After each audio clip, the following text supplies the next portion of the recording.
Assalamualaikum warahmatullahi wabarakatuh. Waalaikumsalam warahmatullahi wabarakatuh. Alhamdulillahirrahmanirrahim. Salawat dan salam semoga tercurah kepada uswah hasanah kita Nabiullah Muhammad sallallahu alaihi wasallam. Mudah-mudahan salawat ini juga sebagai doa untuk keluarganya Allahumma, untuk sahabat-sahabatnya Allahumma, untuk umatnya sampai akhir zaman, termasuk kita ini nanti termasuk yang berharap mendapatkan pertolongan, mendapatkan syafaat dari Kanjeng Nabi besar Muhammad sallallahu alaihi wasallam. Baiklah, kita buka dengan baca basmalah. Bismillahirrahmanirrahim. Baiklah, sahabatku insya Allah, ini hari ini adalah kajian Gusti Guyub Ustadz Indonesia. Itu doa supaya ustadz-ustadz di Indonesia itu guyub Gusti. Tapi di Jogja ada Gusti Joyo, Gusti Prabu, Gusti Adi. Baiklah, hari ini kajian akan dibawakan oleh guru saya, sahabat saya, mentor pengusaha sukses, the real of mentor. Itu Ustadz Kiai Haji Jaya SAG MAG. Kami persilakan.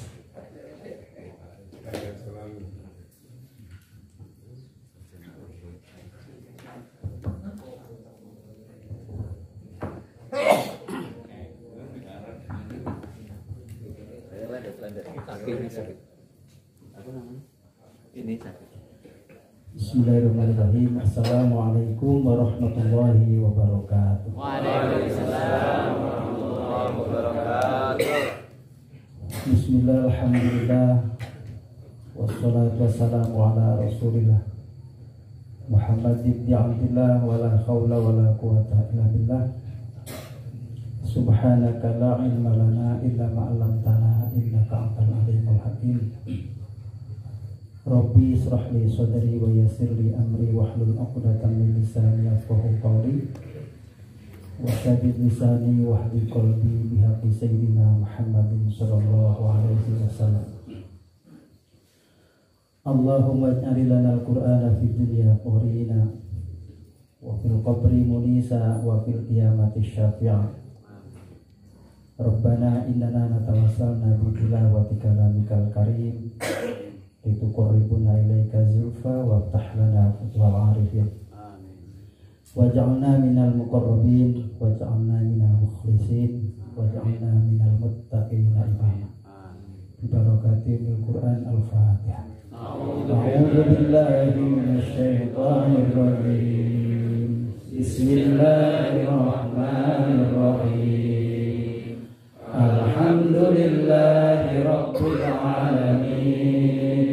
Ar-Rahmanir Rahim. Maliki yaumiddin. Iyyaka na'budu wa iyyaka nasta'in. Ihdinas siratal mustaqim. Siratal ladzina an'amta 'alaihim ghairil maghdubi 'alaihim waladdallin.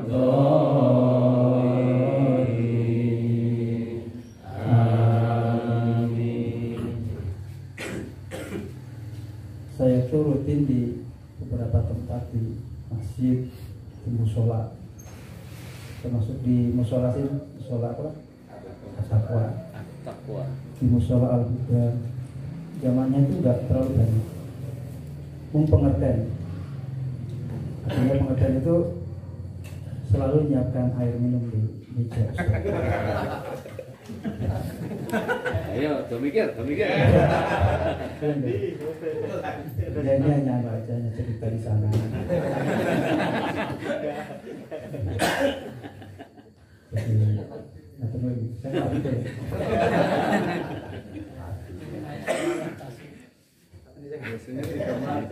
Ini di setting jangan kepotong ya.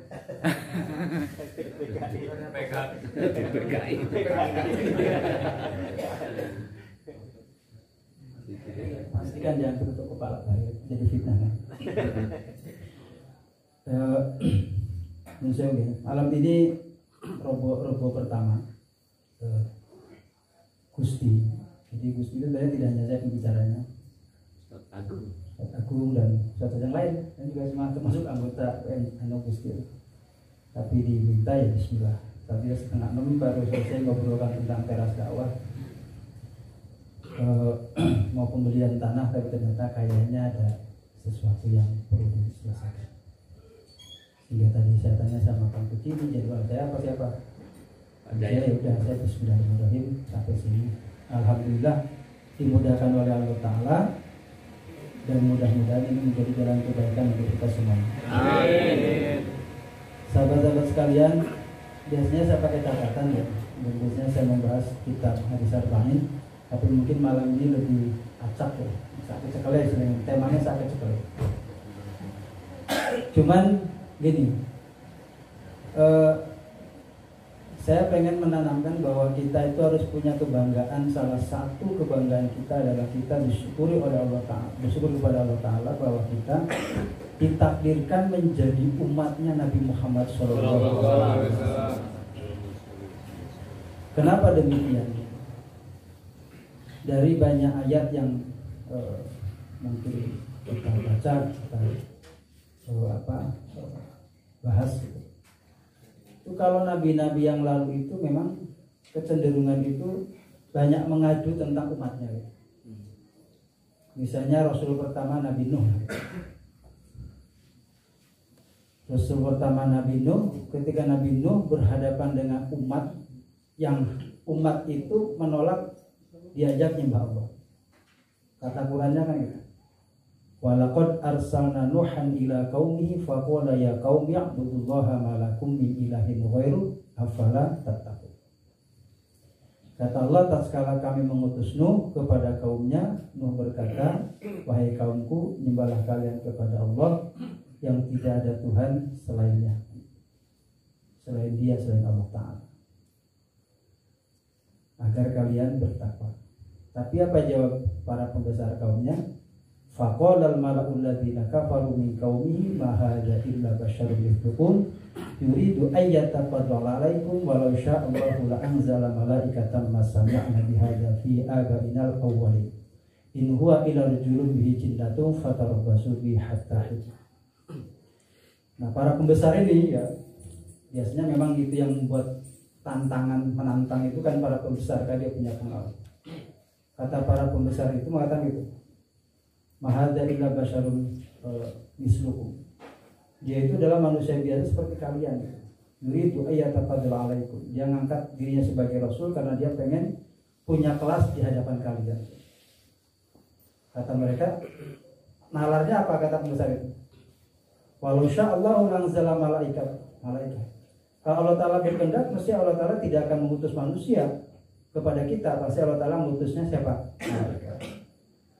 Jadi tidak ada dalam referensi orang tua kita, kata mereka begitu.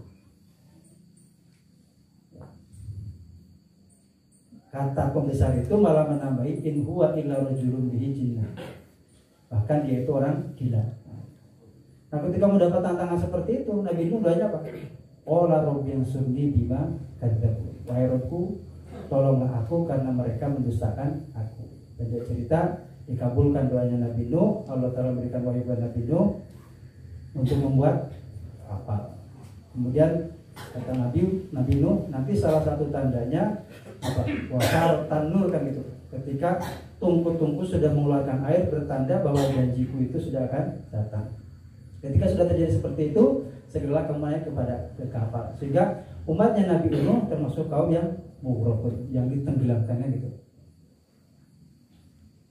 Sama selanjutnya dalam ayat itu, summa ansha'na min ba'di qarnan akhar. Setelah itu Nabi Nuh ada lagi kaum berikutnya. Itu kaumnya Nabi Hud, kaumnya Nabi Soleh juga sama. Menolak kerasulan Nabi Hud, menolak kerasulan Nabi Nuh dan Nabi Soleh. Nabi Soleh juga doa sama Allah. Qala rabbi ansurni bima kadzdzabun. Wahai tolong wahai Rabbku karena mereka mendustakan aku. Kemudian bagaimana azabnya? Fa akhadhat musayhatu bil haqqi bajalahum gusa fa budal qawl zalim.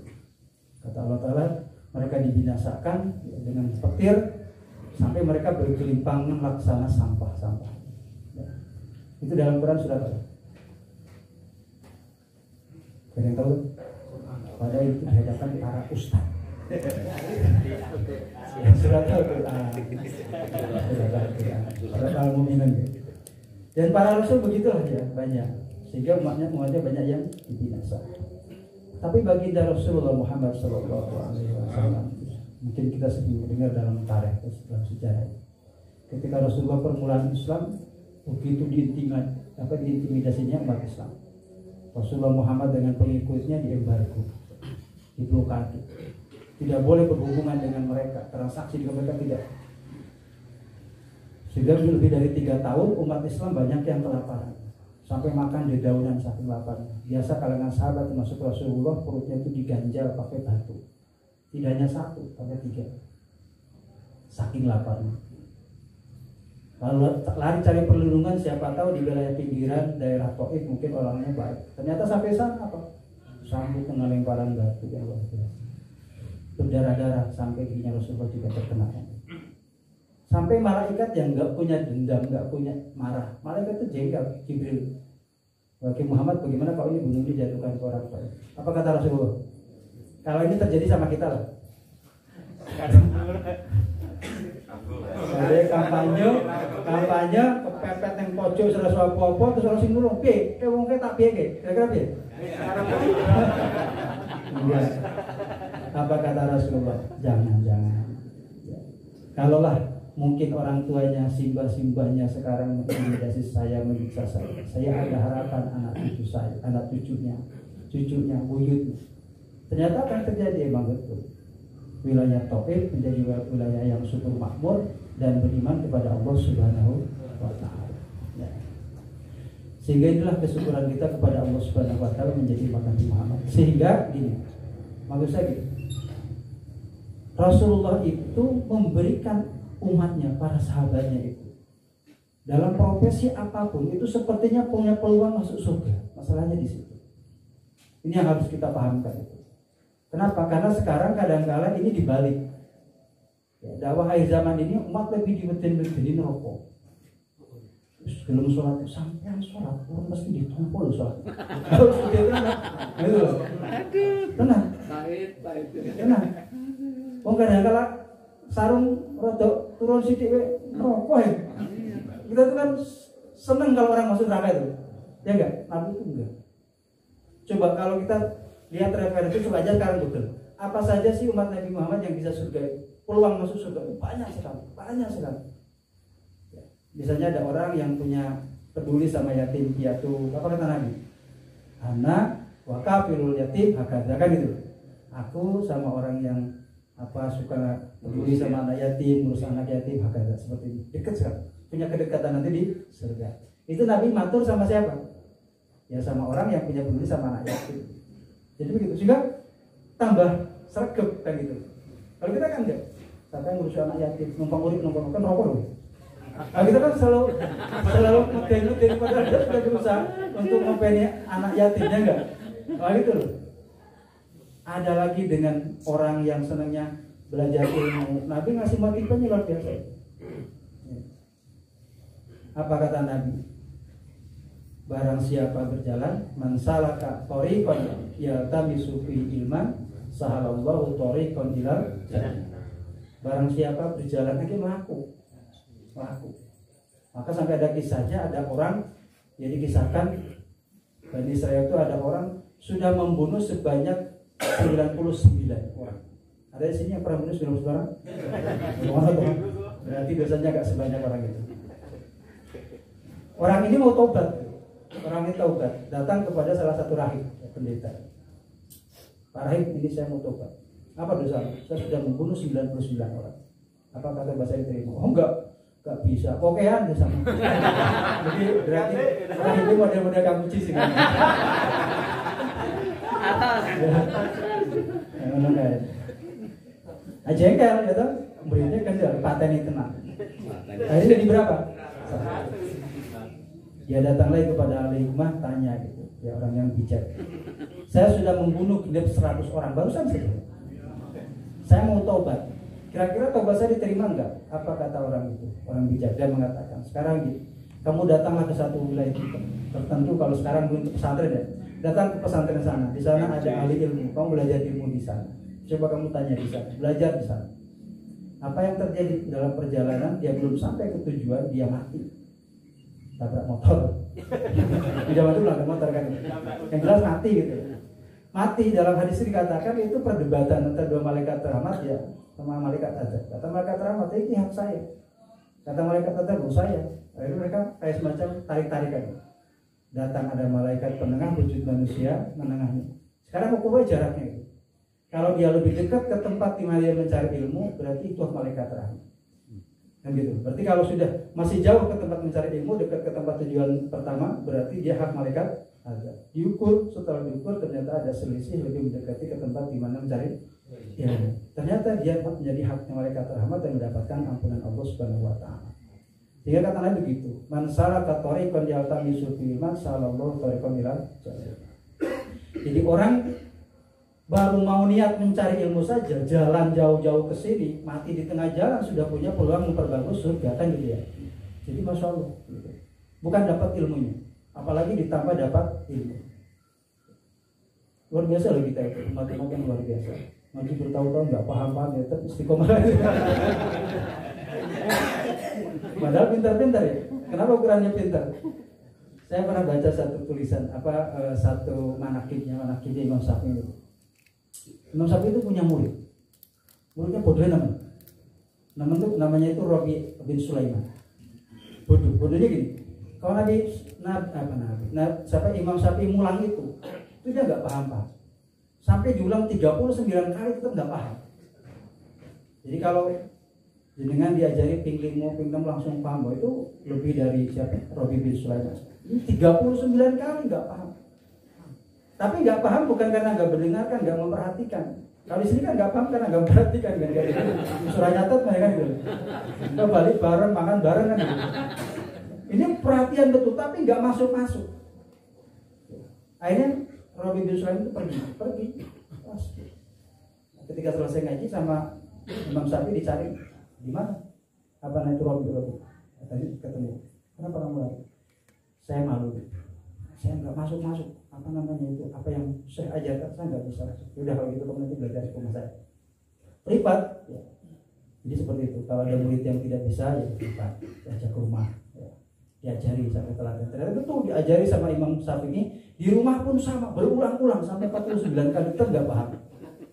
Apa kata Imam Syafi'i? Orang goblok oke nggak gitu. Apa kata Imam Syafi'i? Wahai Robi, maaf, ini hanya kemampuan ngajar saya sampai di sini. Tapi tidak ada akhirnya. Mintalah kamu kepada Allah Subhanahu wa taala. Saya hanya bisa menjadi jalan yang bisa memahamkan kamu adalah Allah Subhanahu wa taala. Apa yang terjadi? Jadi Robi itu kalau ngaji itu hanya doa sama Allah. Ya Allah berikan saya kepahaman. Ternyata Pak Robi bin Sulaiman menjadi ulama besar. Ulama besar termasuk salah satu ulama besar dari kalangan Majelis Syafi'iyah. Dia termasuk periwayat hadis yang cukup luar biasa juga. Ya. Dibagi dengan kok ping 5, ping 6 belajar Quran isu masih ada kemungkinan. Kalau dari tajwid 39 kali belum paham, itu berarti ada potensi jadi ulama besar.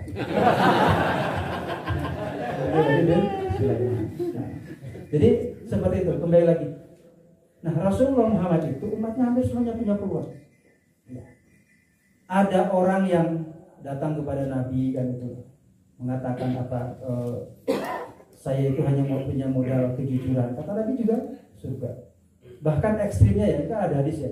Mungkin Rasulullah matanya di hadapan orang-orang ahli maksiat ya. Kata Nabi cerita, dulu ada seorang wanita pelacur.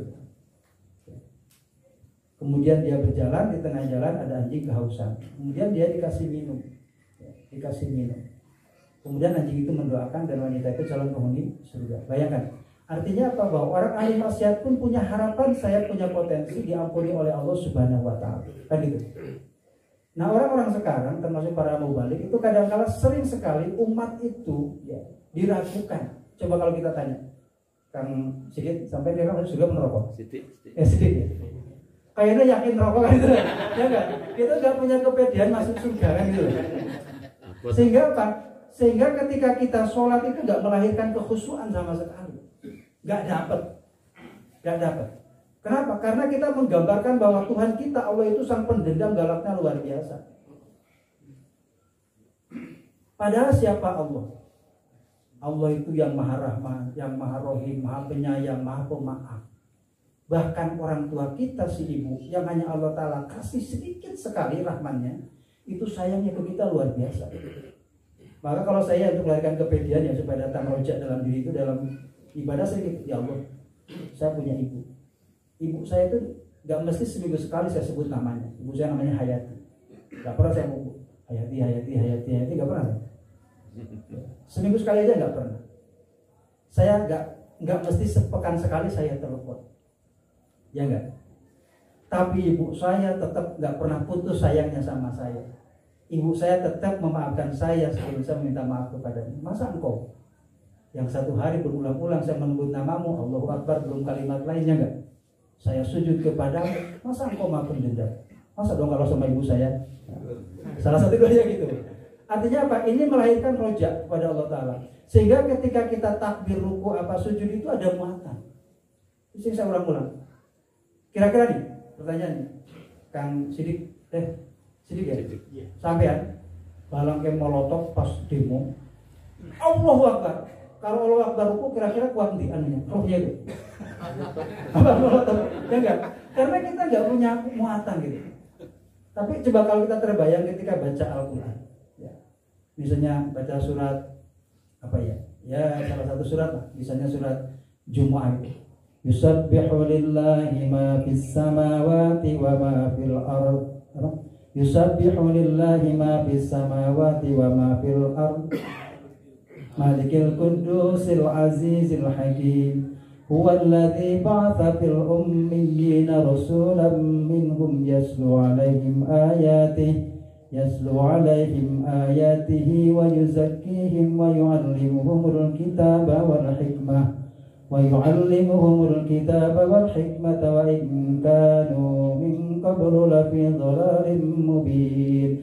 Terbayang sifat-sifat Allah Subhanahu wa taala Al-Aziz, Ar-Rahman dan seterusnya, sehingga ketika kita ruku Allahu Akbar, mengagungkan keagungan Allah Subhanahu wa taala, dan kita optimis ya akan surga Allah Subhanahu wa taala yang Allah taala memang tawarkan. Tapi kan Ustaz, katanya neraka itu kan didominasi oleh orang-orang dan jin ya, kita gitu. Jajal gitu. La amla'anna jahannama minal jinnati wan nasi ajma'in. Fadhuqu bima nasitum liqa'a yaumikum hadha inna nasinakum fadhuqu adzabal khuldi bima kuntum ta'malun. Surat apa? Al-Quran. La'anna jahannam, sungguh kami akan penuh neraka dengan neraka jahannam. Berarti mayoritas manusia di neraka. Iya, hitung aja sekarang. Grafik itu tidak grafik akhirat, grafik dunia hitung. Berapa sekarang jumlah manusia di dunia ini? Kalau tidak salah yang kita dianggap 7,5 miliar. Berapa yang muslim? Dianggap 1 miliar. 1 banding 7 banyak mana? Nah itu. Artinya apa? Sehingga ketika melihat data itu aja kita optimis masuk surga. Kita jangan kalah optimis dibandingkan orang luar kita. Mereka optimis betul. Bagaimana kalau kalian surga? Oh, saya langsung di bondol bapak saya ke surga kan itu. Nah, kita kan nggak yakin. Nah, padahal sekali jauh-jauh suka pelatihan kan, kira sampai langsung surga. Ya ampun lah. Nah, jadi kita optimis neraka gitu. Sehingga itu tergambar dalam apa namanya itu salawatnya siapa? Abu Nawas itu. Ilahi rasulil firdaus si ahla wala aqwa ala naril jahim. Ilahi wa Tuhanku, lastulil firdaus, aku ki bukan ahli surga firdaus, wala aqwa, tapi aku enggak kuat ala naril jahim, masuk neraka jahanam. Kan itu setengah-setengah. Ya, jadi dia pengen masuk surga, pasti rokok tidak optimis aja. Ya, tapi ada pengharapan. Fahab bi taubatan waghfir dzunubi fa innaka ghafurur rahim. Ya Allah, terimalah taubatku ya. Itu selanjutnya pujian-pujian. Jadi kembali lagi sahabat sekalian. Sehingga Rasulullah SAW itu umatnya diberikan peluang untuk mendapatkan akses surga. Nah, artinya dengan apa? Sahabat sehingga enjoy. Si petani tetap enjoy dengan taninya, pedagang tetap enjoy dengan pedagangnya, yang mencari ilmu tetap mencari ilmunya. Semuanya punya kesempatan berbangga di situ. Ya. Sampai ada hadis Nabi mengatakan, kata Nabi, alaikum bisidqi fa inna sidqa yahdi ilal bir fa innal birra yahdi ilal jannah. Wa ma yazalu rajulu yasdiqu hatta yuktaba indallahi siddiqan. Jadi alaikum bisidqi, wajib atas kalian jujur. Siddiq itu jujur atau benar. Tetaplah kamu jadi orang yang benar. Tetaplah kamu jadi orang yang jujur. Kenapa? Fa inna sidqa yahdi ilal bir. Karena kejujuran itu nanti akan turunannya melahirkan kebaikan. Orang jujur itu. Kenapa? Karena dari tadi kejujuran akan melahirkan albir. Albir itu apa? Kalau kita lihat dalam konteks lain, bir itu banyak. Laisal birra an tuwallu wujuhakum qibalal masyriqi wal maghrib walakinnal birra man amana billahi wal yawmil akhir wa amila shalih dan itu. Jadi turunannya albir tadi. Bisa mendengarkan sholat, beriman kepada Allah, hari akhir dan seterusnya. Nah, sehingga dari kejujuran itu akan mendatangkan kebaikan-kebaikan. Ini jujur ini penting. Wa may yazalu rajulu yasdiqu. Tidaklah seseorang bersungguh-sungguh untuk senantiasa tetap jujur, karena memang jujur itu tidak mudah. Hatta yuktaba indallahi siddiqan, hingga dia punya gelar menjadi orang yang siddiq, yang jujur. Maka zaman Nabi ada sahabat yang punya gelar namanya Abu Bakar As-Siddiq. Tapi juga ada orang yang semasa dengan Nabi melakukan perlawanan kepada Nabi. Bahkan ya, untuk imbangi Nabi, mengaku dirinya sebagai Nabi, namanya siapa? Musailamah Al-Kadzdzab, pendusta. Maka hadis berikutnya gitu. Wa alaikum bisidqi, kemudian wa iyyakumul kadzba. Fa inal kadzba yahdi ilal fujur, fa inal fujura yahdi ilan nar. Wa may yazalu rajulu yaktibu hatta yuktaba indallahi kadzaban. Hendaklah kalian khawatir kalian menjadi orang sang pendusta. Kenapa? Karena dusta itu akan mendorong kalian pada albir, al-fujur, dosa-dosa. Padahal dosa itu akan mendorong kamu ke neraka. Sehingga tidaklah seseorang bersungguh-sungguh dalam kedustaan hingga dia dicatat oleh Allah Ta'ala sang pendusta. Artinya gini, tetap konsisten dalam jujur, istiqomah dalam kejujuran, meskipun pahit dalam menghadapi hidup. Jangan sampai kita dicatat sebagai orang sang pendusta. Hati-hati. Ini saya perlu sampaikan ya, kenapa banyak sekarang seperti umat itu sekarang kalau dengan background agama itu percayanya luar biasa, trustnya luar biasa. Cukup hanya dengan bermodal betis, cukup dengan bermodal jenggot, cukup dengan modal gamis, itu umat percaya luar biasa. Kalau kejujuran ini ya disalahgunakan, masya Allah. Ini saya bukan sombong ya. Saya kalau 1 tahun untuk niat nipu, mungkin di angka 1 miliar bisa, insya Allah. Nah, niat nipu loh. Alhamdulillah tidak punya niatan. Kecuali kepepet begini ya. Jadi maksud saya ini rata-rata penggerak. Karena banyak tadi dia sudah sidik, sudah jujur awal, tapi akhirnya tidak kuat. Akhirnya mulai menggok-menggok, akhirnya dia menjadi pendusta, kemudian tercatat menjadi sang pendusta. Dan bahaya lagi, kalau dusta itu menjadi sebuah profesi dan menghasilkan, masya Allah, ngeri. Ini ada barisan nggak? Barisan ada nggak? Datang nggak barisan? Tak suruh testimoni. Barisan teman saya. Barisan nggak datang. Nggak datang ya. Jadi maaf ya, Mbak Yunya itu orangnya jujur, lugu banget, punya ponakan. Ponakannya juga sama, anak Win, anaknya lempeng kayak gitu, termakan oleh orang yang mafia. Ternyata luar biasa. Baginya itu yang orang lugu kayak gitu, itu bisa ketipu 2 mobil sama 5 motor. Dan hutangnya luar biasa. Kayak sekarang itu rumahnya Pak Risan itu mau dijual. Moga pada mau beli rumahnya Pak Risan, harganya 1 miliar, nanti komisi 2,5% untuk saya maklar. Enggak. Jadi bayangkan, ternyata orang itu sudah nipu di mana-mana. Bahkan di Kulon Progo kecekal dia nangis sebagai Habib. Benar, ada yang pernah tahu ya itu. Namanya itu Deden, Aden apa ya? Ada foto-fotonya di saya ada. Dan dia melakukan mafianya itu dia bersih, sama sekali untuk terjerat hukum sulit dia. Itu luar biasa. Di Jakarta kasus, di Kulon Progo, bahkan kalau nggak salah infonya, yang di Kulon Progo itu ada pengusaha percetakan apa penerbitan itu ketipu sampai semua asetnya habis. Anak muda ya, masih umurnya dia 30-an gitu. Jadi bohong untuk menjadi sebuah profesi, menjadi sebuah penghasilan itu ngeri sekali. Ya. Makanya kenapa Nabi itu ketika ada orang mau tobat, mau masuk Islam. Ya Rasulullah, saya itu pengen masuk Islam. Saya itu pengen tetap tidak mau diganggu kebiasaan lama saya. Apa? Saya pengen tetap masih minum khamr, tetap saya pengen berzina. Ya kan nggak apa-apa. Syaratnya apa? Masa nggak apa? Ya syaratnya cuma satu. Harus ngapusi. Kamu jangan berbohong. Kalau sekali berbohong kamu ketahuan bahaya. Ternyata betul. Udah, wah endeng banget gitu. Ternyata syarat masuk Islam cuma jangan berbohong. Ternyata apa? Ketika dia minum khamr, aku nak ngombe terus kok ditakon nih kalau kanca-kancamu bisa mabuk apa ora, nah ngomong ora, ya aku ngapusi kan gitu. Kalau saya ngaku mesti diranjang kan hukum khamr kan gitu. Saya berzina, kalau misalnya saya itu nggak ngaku saya berbohong, kata Nabi syaratnya nggak berbohong. Kalau saya berzina saya diranjang, akhirnya apa? Dia berhenti akhirnya tidak lagi khamr, tidak lagi berzina.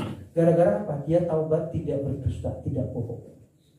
Ya, jadi ini penting. Maka kalau kita lihat ya, salah satunya adalah orang yang paling beruntung kata Quran. Jadi orang mukmin itu sudah beruntung. Mukmin itu sudah beruntung. Maka ketika seruan sholat itu hayya 'alal falah, kan gitu loh. Hayya 'alal falah, wahai menuju pada kemenangan. Orang yang sudah mendengar seruan itu dan mendatangi seruan itu sebenarnya sudah beruntung. Tapi ada orang yang Al-Quran menyebutnya aflah. Nah itu. Qad aflahal mu'minun. Surat apa? Kalau ngomongnya surat Al-Falah, surat Al-Mu'minun ya. Surat Al-Mu'minun nomor surat berapa? 23. Berapa? 23 ya? Ya 23. Ada kegiatan ngitung-ngitung ayat apa gitu loh. Ngapal ayat angel kalau hitung-hitung ki Al-Baqarah itu surat keberapa itu dapat kebaikan. Ya. Karena antum sebenarnya sudah menjadi ustaz. Menjadi ustaz. Ustaz itu gampang. Asal mau jadi guru TPA udah jadi ustaz. Nah, di Timur Tengah sulit jadi ustaz karena ustaz sana profesor. Nah, kembali lagi. Qad aflahal mu'minun, sungguh beruntung orang yang beriman. Salah satunya apa? Alladzina hum li amanatihim wa ahdihim ra'un. Orang yang terhadap amanah, orang yang terhadap janji, dia jaga itu. Rawat betul. Sekecil apapun. Kenapa? Saya sering melihat gini. Ini biasa ini analisa saya. Ternyata orang sukses itu punya tradisi. Sama ternyata orang gagal pun ternyata selalu punya tradisi. Punya tradisi. Yang tradisi orang sukses ini biasa nggak dilakukan oleh orang gagal. Sama. Orang gagal juga punya tradisi yang biasanya nggak pernah dilakukan oleh orang yang sukses. Ternyata dari sekian banyak, salah satunya tadi orang sukses biasanya dia lebih punya komitmen terhadap janji, punya komitmen terhadap keputusan dan seterusnya. Ya. Jadi walladzina hum bi amanatim, terhadap amanah, terhadap apa yang diembankannya itu apa? Wa ahdihim ra'un, dia rawat, dia pelihara, dia jaga. Makanya kalau seorang mukmin yang betul ukurannya tadi, lihat kalau dia punya janji ditepati atau tidak. Kalau mukmin sering janji tapi nggak pernah nempati, salah satu indikasi mukminnya nggak baik. Tetap mukmin, tapi tidak kategori yang aflah. Nah ini kejujuran ini penting, ya. Jujur ini penting. Terutama kita termasuk orang yang banyak diamanati oleh umat. Ngeri betul. Umat sudah percaya kepada kita, kemudian kita nggak jujur, ini masya Allah. Maka kata Nabi tadi, salah satu orang punya peluang mendapatkan surga Allah Subhanahu Wa Taala. Kata Nabi apa? Alaikum bis sidqi, hendaklah wajib atas kalian jujur. Fa inna sidqa yahdi ilal bir, karena kejujuran itu akan mendorong kamu pada kebaikan-kebaikan. Fa innal birra yahdi ilal jannah, mendorong kamu ke surga. Sehingga baik lagi bahwa sahabat sekalian, bahwa Rasulullah SAW itu pada umatnya diberikan kesempatan sekian banyak kebaikan untuk mendapatkan akses surga. Jadi apa sekarang profesi kita, tetap saja dalam profesinya selama itu tidak dilakukan oleh agama, istiqomah di situ, jalan terus sampai menjadi sebuah identitas kita, tapi tetap tadi dibangun semuanya di atas agama Allah Subhanahu Wa Taala. Optimis menjadi seorang yang beragama Islam. Jangan menjadi orang yang suka menghukumi orang enggak. Ya. Ini ada sedikit penutup dulu, karena nanti Kang Puji mungkin untuk tambahan. Ada seseorang namanya Fudail bin Iyad. Fudail bin Iyad itu orang yang masya Allah, perampok, kelas kakap banget. Ya, kenapa? Karena kalau orang itu kecekel sama kelompoknya Fudel bin Iyad, misalnya bawa harta ya kecekel sehartanya nyawanya ya Fudel bin Iyad. Sampai sekali waktu menurut satu cerita dalam satu riwayat, ya ada rombongan dari kalangan para pedagang ini sebelum mereka berdagang dia ngatur strategi. Pakai deh boy. Nanti kita ini dalam satu riwayat ya, dari riwayat macam-macam riwayat ini mengatakan bahwa nanti kalau kita melewati wilayah Fudel di mana dia bersembunyi, kita lepaskan anak panah kita. Tapi ketika melepaskan anak panah kita bacakan ayat-ayat. Nah, itu baca ayat-ayat kemudian dilepaskan. Pendek cerita begitu. Ya, pendek cerita rombongan ini melewatilah wilayahnya Fudel bin Iyad. Orang takut, tapi ketika tahu sana bersembunyiannya kemudian melepaskan anak panah itu dengan membaca ayat Allah Subhanahu wa taala. Dalam riwayat ketika pada anak panah itu tidak mengenai Fudel bin Iyad, tapi terasa di Fudel bin Iyad dia seperti kena tembakan anak panah yang sangat panas dan menyakitkan gitu. Sampai menurut cerita sampai pingsan tidak sadar gitu. Pendek cerita Fudel bin Iyad itu adalah taubat menjadi orang yang luar biasa, ahli ibadah, yang termasuk jadi ulama besar, termasuk menurut satu riwayat itu termasuk gurunya Imam Syafi'i. Ya. Tapi tadi tetap mengakses ilmu, menambah ilmu. Jadi kalau dulu pernah nembak orang ya, pernah ngerampok, kemudian sekarang taubat, insya Allah tanda-tanda menjadi ulama besar. Nah, taubat tenanan, kemudian mengakses ilmu, naik ilmu dan seterusnya. Itu kan cukup segini dulu ya. Kira ada meriang awal saya. Aku sangat mudah-mudahan ada manfaatnya. Sekali lagi ini bukan soal mengajari ya, kita hanya share aja. Jadi mudah-mudahan ada manfaatnya. Assalamualaikum warahmatullahi wabarakatuh.